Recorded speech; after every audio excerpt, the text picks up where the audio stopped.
behalf of the City of West Palm Beach, I'd like to welcome all attendees to this afternoon's roundtable organized by our esteemed Labor Secretary, Marty Walsh.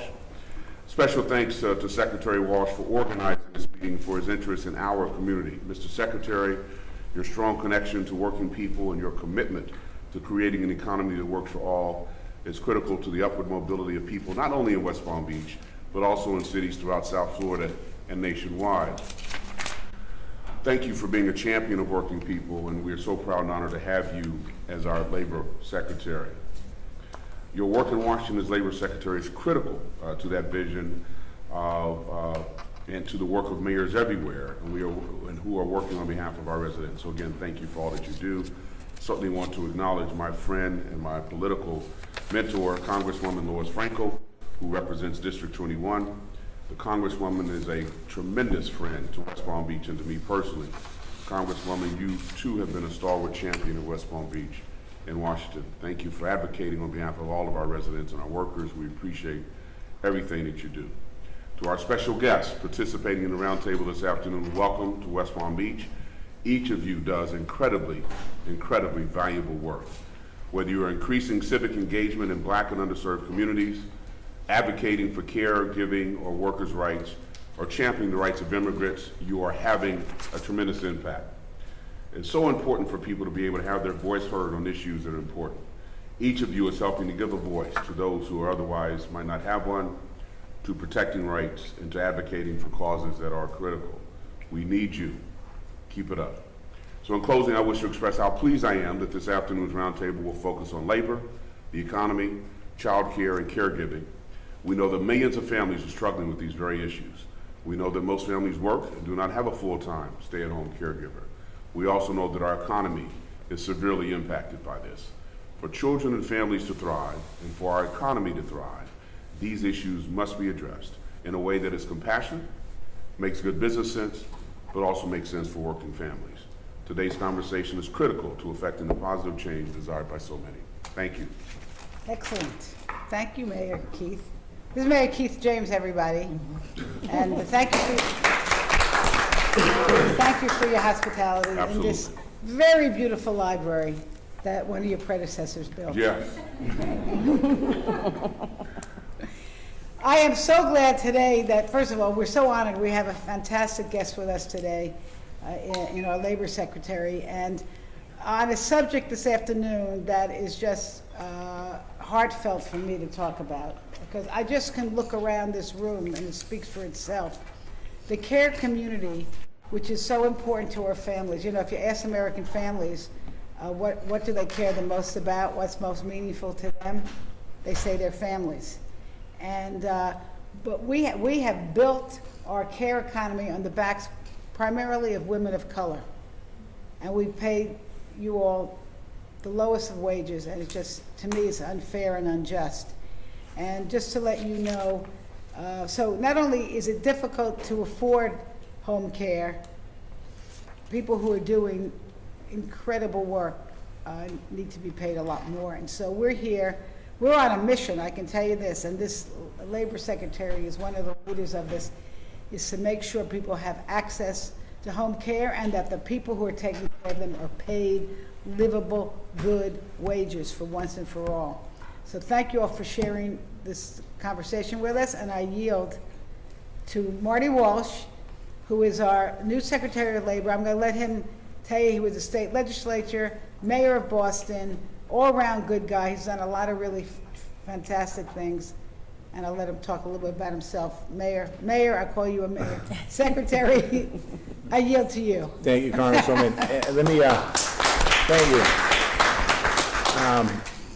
It's great to be in the City Hall. I spent 7 years as mayor of Boston. I just stepped down March of this year, March 23rd. It's a job that's still in my heart. Before that, I was a state representative. I worked in the Massachusetts legislature for 16 years. In my time there, I also ran the building trades for a couple of years. I was in St. Louis last week with Congresswoman Bush, and I was talking to a bunch of home care workers. And what I said to them was, this isn't a political speech. You have a mayor, you have a congressman here You have other elected officials that were in the building today. We have a state representative from the legislature here in Florida. We have an opportunity at this moment in time for all the work and all the advocacy that all of you have done for the last, whatever, how long it's been. We're at the goal line of an opportunity that we haven't seen in the CARES economy ever. There's a $1 trillion plus money of investments that Congress is negotiating right now that is going to go into the caregiving economy. As the Congresswoman said, the industry is predominantly women of color, and immigrants.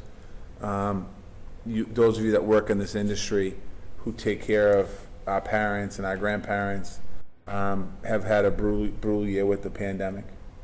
And the investment that the president wants to make in this industry is about investment in caregiving, in training, in your salary.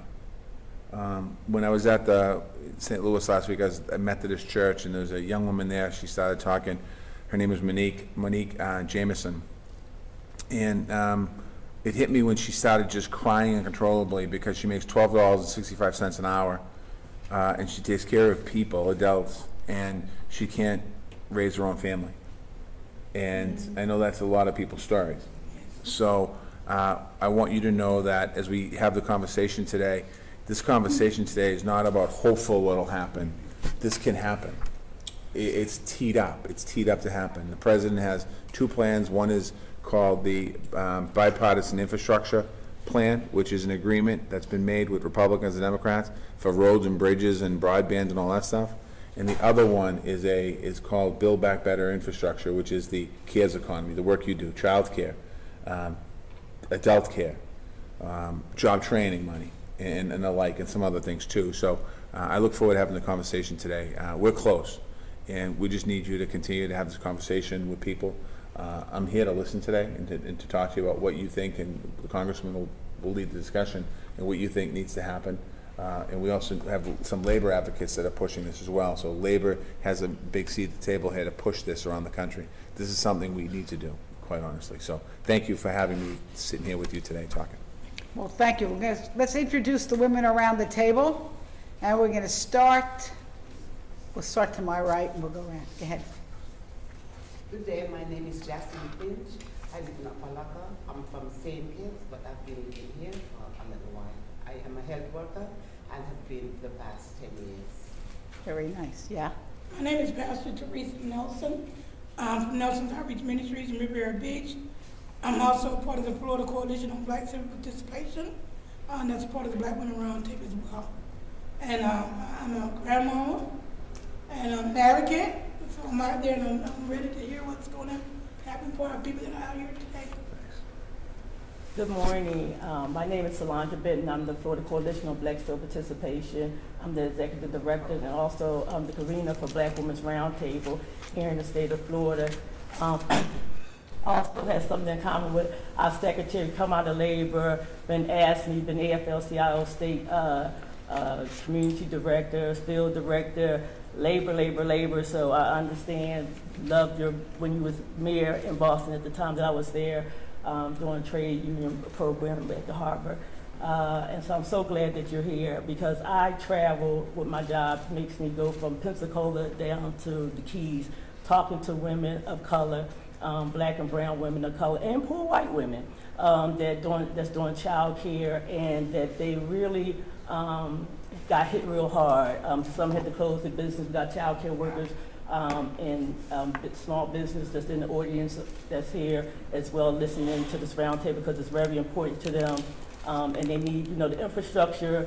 We need that, the human infrastructure for the children, for the child care providers. Like we said, the money is not there for the quality of pay they need to have. So we're hoping that comes out.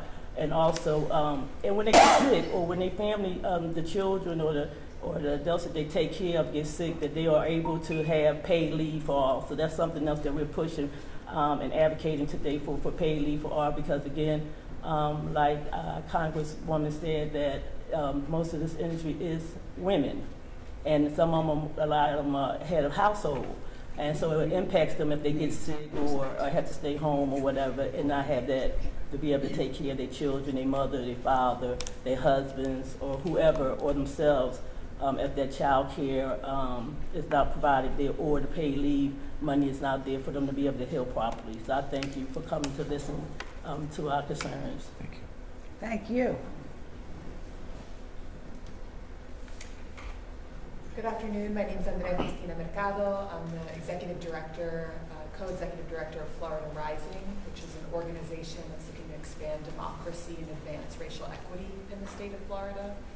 I do this work because my grandmother actually immigrated to this country to work in the care economy. That's what led me to co-found the National Domestic Workers Alliance. And it's in her honor and in the honor of so many care workers that I've met along the way that I know we profoundly have to change the state of Florida, and we need the federal government to intervene. When I moved home to Florida 8 years ago with no Department of Labor in the state to provide any reports for our workers in the state, and with poverty wages and an affordable housing crisis, I think we're all seeing the way that largely women who care for others aren't able to care for their own families, and it's not right. And I think that that's why we're here today on a mission for justice, and we really applaud everything that you're doing to make sure that we can make the changes that are so desperately needed. Hello, I'm Rachel with Nelson Richmond, and I'm also a part of the Black Women's Roundtable, and I'm just a young mother here fighting for the child care workers because they are needed for the mothers to just get their mental health in check after they have kids, and also to continue working after the kids are here. You're the most important person at this table, by the way. Thank you. Wow. Okay. So let's start. Oh, there's someone. Oh, hello. Okay. I was wondering what you were doing. Okay. Hi, good afternoon, everyone. First and foremost, I would like to thank the Women's Bureau for the invitation to be here today, and to Secretary Walsh for your valuable time. I'm so sorry I was not able to make it in person today, but I'm thankful to be able to speak to you virtually. My name is Batista. I'm a founding member and currently serving as the National Fellowship Director of Poder Latinx, a nonprofit organization dedicated to building the Latinx civic empowerment by integrating community organizing and citizenship development into our civic engagement work. We do have a fellowship right now. Our program is working to build a new generation of Latina civic leaders, and I formerly served as the Florida State Director, working to engage the Latinx community in Florida to advocate for causes like change. And I know I'll be able to share a little bit of my story later on, but it's an honor and a pleasure to be here with everyone, with all these amazing leaders in Florida. Well, thank you, Thank you. Nancy.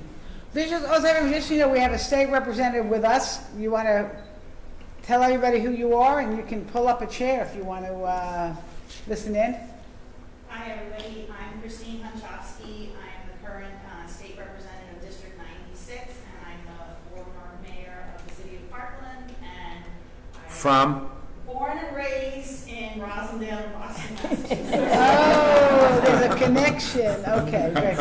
And we got Lisa from our library. Hi, Thank I'm Lisa Hathaway. I'm the library director. Okay, wow, terrific. What happened to Chris? He retired. I'm a few years out of it. Okay. Lisa does a great job. She always has done a great job. Okay. All right. So let's talk about home health care, home care. All right. You are did you say you're a home care worker? Yes, I am. Okay. Start off, and anyone who can join in on this, just tell us what are some of the challenges today for the home health care worker. I think we love our job with a passion, I must say, because doing healthcare is hard, but actually, and you have to love this job to do it.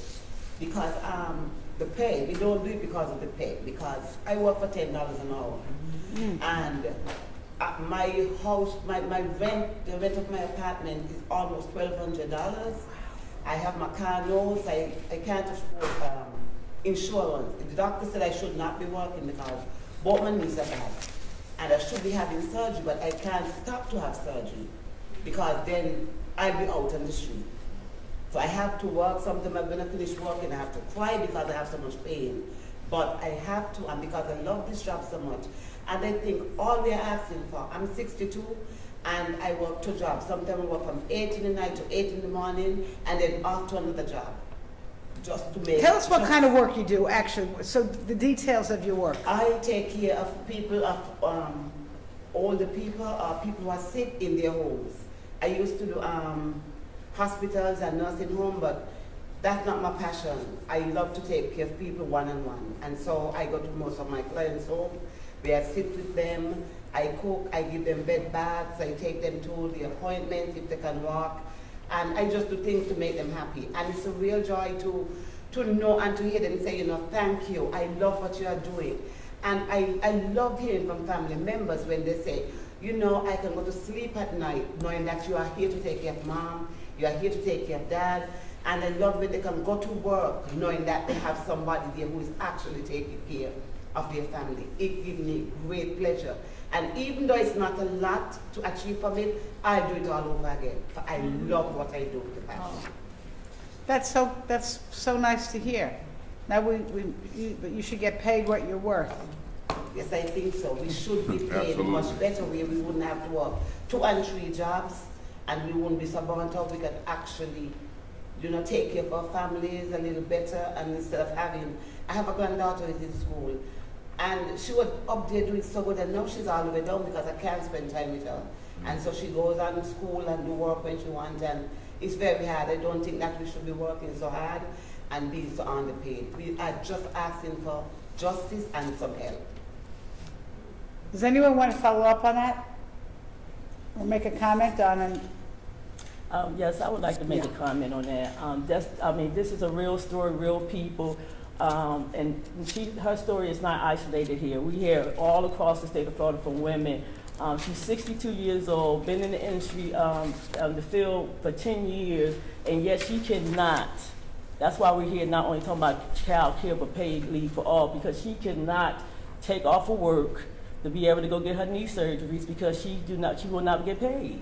And that's why it's an intersectional with child care, providers, adult care, because they do a lot of tasks on their bodies, and their bodies wear because they have to pick up the patients, they have to move the patients, they have to do our structure as women. Mm-hmm. And so when we get to that age, and then she's going to be going into retirement. Mm. So when it's time for her to get her retirement, her Social Security benefits, she's not going to get that much. So she's going to be working all her life, dedicating to her career, and then when it's time for her to retire, her Social Security check is probably going to be like $500 a month. How is she going to continue? How will she be able to live comfortably after, committing to her career that she loves so much?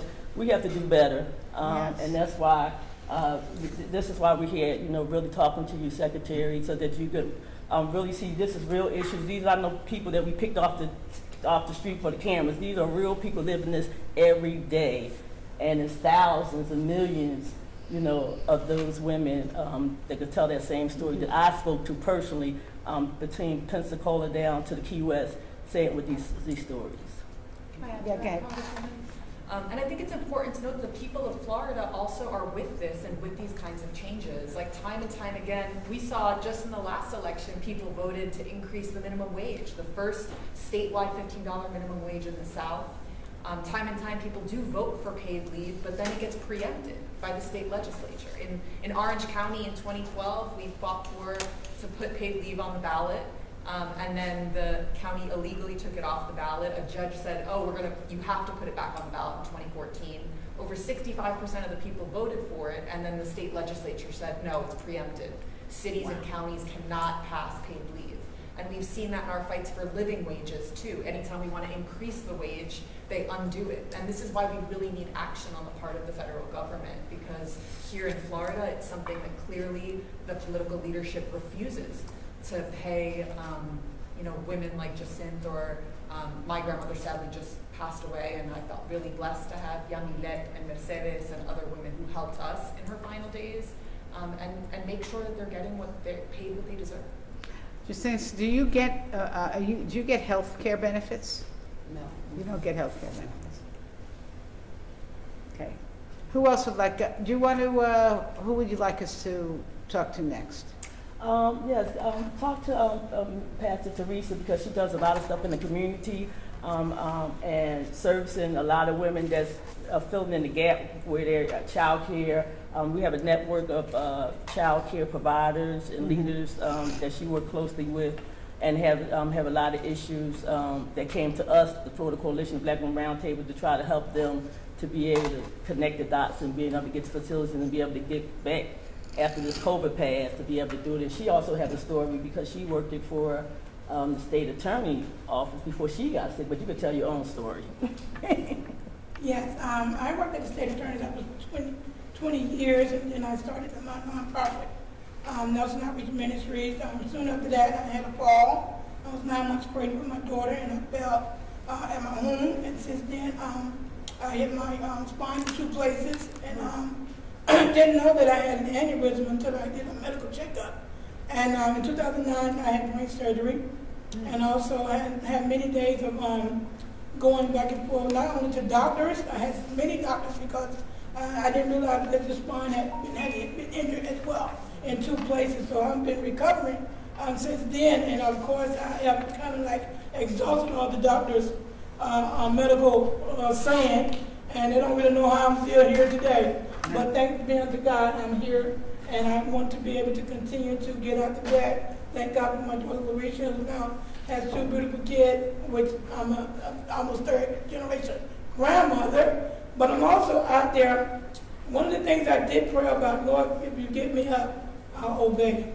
That's like an everyday, where am I going now? You know, but in the meantime, getting up, and I've been with my providers that are here, that are in the audience. They all have child care, home care child care, as well as facility child care. And not only as a pastor, but as a mom, grandmother, and a community leaders, we do get stories every day.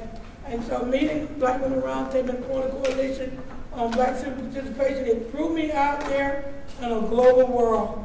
And thank God for Sandra and Pastor Deanna, who have taken me by their wings, and I'm behind them, and I don't give it a break no more. Because this group is a working women group. And we hear everybody's story. We call ourselves Black Women Roundtable, but let's just say Women Roundtable. Because now it's really passing out to the many races of people that are saying, can you all help us too? And so we're out there hitting the pavement for our kids, their moms, to the facilities, and it's working. I mean, the group is really interacting. We're getting results done with the Black Women Roundtable, and we meet every Monday night. And we're like, now, what are we doing next? How can we help? These providers are here today. They're so excited that someone heard them over the phone. They had so many stories to tell us recently. We were like, hold up, give us a break. You know what I mean? But they was just glad to be heard. And with the paid leave for all, I didn't have that when I was injured. I got a statement from my friend, said, oh, Theresa, you left the state attorney's office. You thought health care went with you, huh? You know, that was the statement, because when you get on disability, it takes 2 more years before you actually get disability. That was the most stressful time of my entire family life. We exhausted our financial budget because of my medication. $600 every month was just out the roof. You know what I mean? What am I going to do? I had to pay that. You know what I mean? I don't wish that on no one ever, to have health care when you go in the hospital, and when you get out, you have none. And you get to walk in and they say, it's $1,200 for all your medication. So, and that's the big thing. May I ask you a question? First, let me just say, who here are providers in the room? You all? Are you child care providers, home health providers? What kind of providers? Child care and family child care. Child care.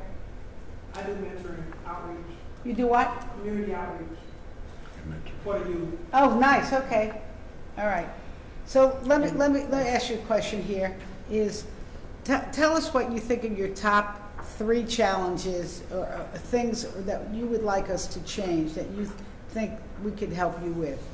If you could wave a magic wand, what would you do? First, it would be paid leave for all. Okay. And second would be child care with the facilities. And the third would be helping the moms. So when you say helping the moms, do you all know about the child tax credit? Yes, we do. Do your folks that you serve know about the child tax credit? But I got that information from you. That's right. Okay, so, some of you, raise your hand if you know about the child tax credit, what that is. Okay, so, some of you providers, this is very important. Just about every parent in this country, 90%, if they have a child under age 18, and some actually, if they're in college, get money, they should be getting a check every month of anywhere from $250 to $300 a month. It is non-taxable money. It's free money to help children. So we'll make sure. But essentially, it's not free. Yes, it is free. Because it goes back to your tax return. No, it's not taxable money. Don't you have to pay? 'Cause that's So what, it's not based on your income. Well, it's or- based on your income, but just about, you make up to $150,000 a year. If you make over that, you're probably not gonna get it, you're not gonna get the check. It's kind of like a tax credit you hear about when the rich get it. Yeah. It's a tax credit for average people. Right, but when you receive the credit, if your situation changes, your income situation changes throughout the year, whether you was on W-2 before and you got 1099 now, then now you owe that money back because. Well, it depends, how much are they gonna change? It's $150,000 for a family of two, and then I think it's up to, Becca, what is it for a single filer? So Is, if you get the full credit, it's up to, if you earn up to 150,000 as a couple or 75,000 as an individual, but that's just for the full credit. But you can earn up to, I think, I'll double check, it's about 450,000. yeah, 400,000. You still get part of it. Yeah. So for every additional 1,000 you earn, it did take out 50 from the credit. Yeah, so it's graduated, but for 90% of parents in this country, it's money in their pocket, yeah. So You don't what pay about if the parent doesn't have an income, like a job, to receive that? Okay, here, it's a check gonna be in the mail, that's why it's very important that you get this information out Yes. to all your moms and dads, there is a portal that you could sign up with the IRS, you give them your information, and you will get the check either to your bank account or in the mail. So the benefit of this child tax credit is mostly is especially for people who don't earn any money because they never been eligible for the child tax credit. So this is just about everyone earning under $25,000 a year because they don't usually file for income tax. They're still eligible, they'll get a check for every child under age 18. It's not only is it not taxable, it does not disqualify people for any kind of benefit. So if they're getting food assistance or Medicaid or whatever, it does not disqualify you. So it's important, we should make sure, after this meeting, we're gonna make sure that everybody in your circle, we can get that information to them, because we want people to sign up and get the money. You won't have to pay it back. And the idea behind it is to tackle poverty, child poverty. Yeah. And that's the beauty about this tax credit. So it's not something that you have to pay back later on down the road. And if you get a better job, more money, unless you hit that $400,000 threshold, then we have a whole bunch of other things to worry about if you get that high, in a good way. But I don't look at it as negative, and don't listen to the negative spin on it. It's not a negative spin, it's an important spin. You brought up 2 points, 3 points. Paid family leave. There's a bill filed by the president for 12 weeks paid family leave. Hopefully it makes it into the CARES economy package. That's promise number 2.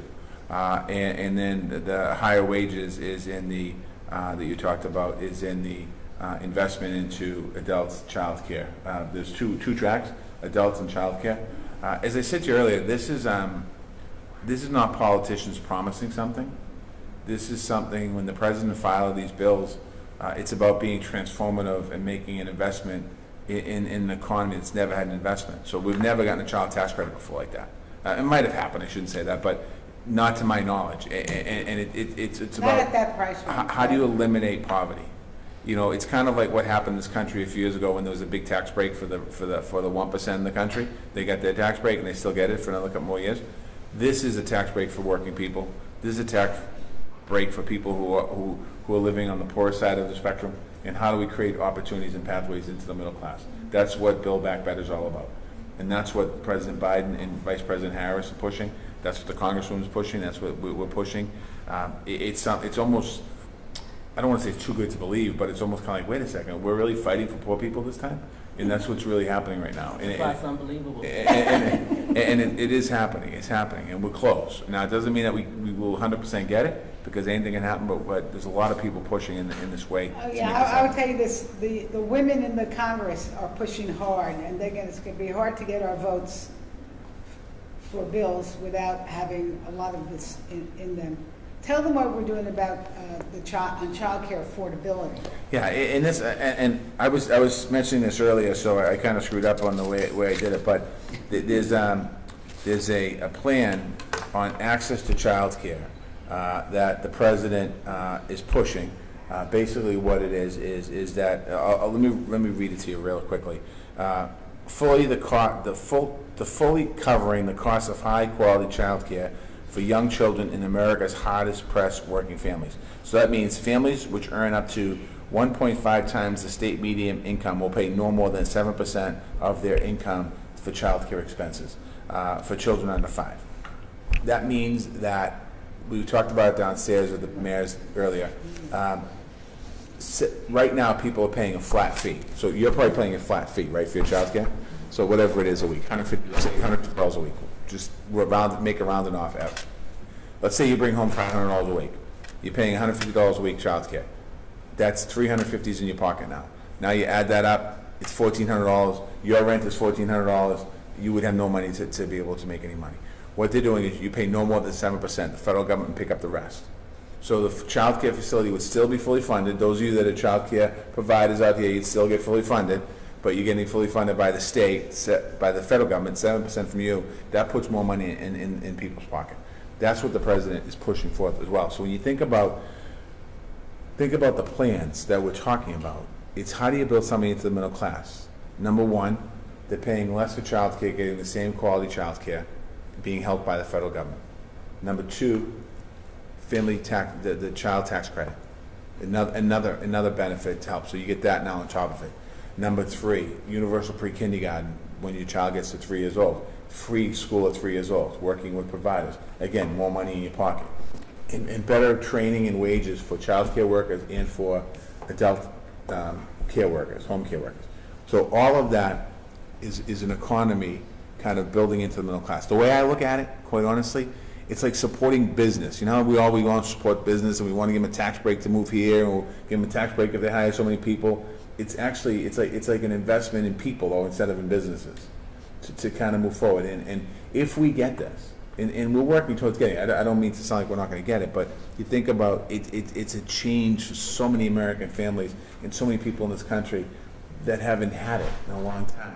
I mean, people that come from other countries that work here, like my parents, or communities of color who have been underrepresented and underserved for so long in so many ways. It starts to change the game. And then working with mayors, we were with Mayor James downstairs, and he had about 30 mayors from this part of Florida downstairs, and we had conversations about the other stuff. So we have an opportunity. It's an opportunity. So I did some quick calculation. So the median wage in Florida is $55,000. So 1.5 times that is $82,500. So that would mean that anyone making that or lower would not pay more than 7% of their income for child care. Yeah. That's how that would work. Game changer. And so it's almost a 3 or 4 prong for you. It's more affordability for the people to afford child care. Same time, the plan is to lift the wages and to more training, put child care workers on the same, pay them and put them with the training on the same level as a teacher. So will be a real profession that is respected.